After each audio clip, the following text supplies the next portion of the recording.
Saabalabizi Dr. Samuel Stephen Kazima Mugolo asizidde mu lusisiro olw'okwefumitiriza akawuka akalwaza mu Kenya okuteekeddwa abakyala abafumbo mu Buganda olubadde emmengo n'enyamirula abantu ababola n'okusosola abawangala n'akawuka.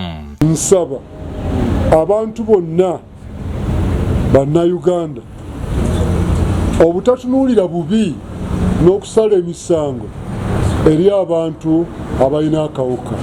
Saabalabizi Kazimba ategeeza nti obulwadde buno kukyali kusumuza kundinira nasaba gavumenti okwongera okudduukirira abalina akawuka. Buli muntu kyasobola okufuna ekiyinza okuyambako ku bantu baffe bakiweereze, naye ate era njala okukubira gavumenti omulanga era nayo ebeeko keeyongerako mu budget kuba waliwo abamu ng'ate batemako butemi. Akaatiriza ensonga y'okwekebeza n'ategeeza nti kino kiyamba okumanya buli muntu w'ayimiridde. Atwala abakyala abafu mu Buganda Josephine Kasata alaze okutuula abalwadde abamu batalina buyambi nga beetaaga okuyambibwa. Eriyo abeekebeza naye ng'eddagala lino libakosa, eriyo abandyagadde oddimira oluusi nga teribatuuseeko, eriyo abalimira naye nga tebalina byakulya, eriyo abaaganira ddala oddimira kuba tebayinza kutunula ku bukebe obwo bungi nnyo nga bugenda bugwamu ng'empekezo ziri mu mubiri gwabwe. N'olw'ensonga eyo kitukakatako buli mbeera yonna nga bwe mbamenye okuba nga waliwo abababudaabuda. Yelvan Daniel Token wejuli kula Intelligence Council of Uganda alabudde ku bulwadde bw'Ebola n'engeri gye busigala mu mubiri eriyo yawa busimatuse. Ebola omusajja bw'amala okumulwala n'awona adduka ne yeetereka mu nkwaso zaffe mu Semen's and Spams amalamu omwaka mulamba. Omukyala bw'alwala Ebola n'awona abeera mu mabeere ne yeekweka omwo n'amalamu omwaka omulamba. Now bwe twegatta, it is very easy for a man to infect a woman with the Ebola virus via sex.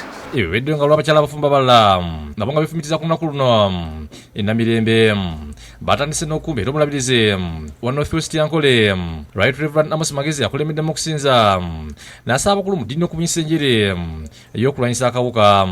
If it is true that it affects everyone, then everyone should come on board in fighting it. But of course there are institutions which would take a lead in doing that. Asiya abantu okuliza ennyo bannaddiini ne babuulira babiteeke mu nkola. Nalongo bingi Rosemary Kawiso akulira abakyala abafu mu bulabizi bw'ennamirembe akubira gavumenti omulanga n'ebitongole ebikwatibwa okulaba nga Mothers Union efuna ebyetaagisa okulwanyisa akawuka. Kyetwagala ekirala gavumenti kyeba eyambako kwe kuyambako abo abalwadde abatasobolera ddala okubaweereza nga balina special care yaabwe. Kagaba Andrew yakwasagala ebyamaka ategeezeza nga akawuka mu Kenya bwe kakyerese ne kavaako n'obutabanguko mu maka.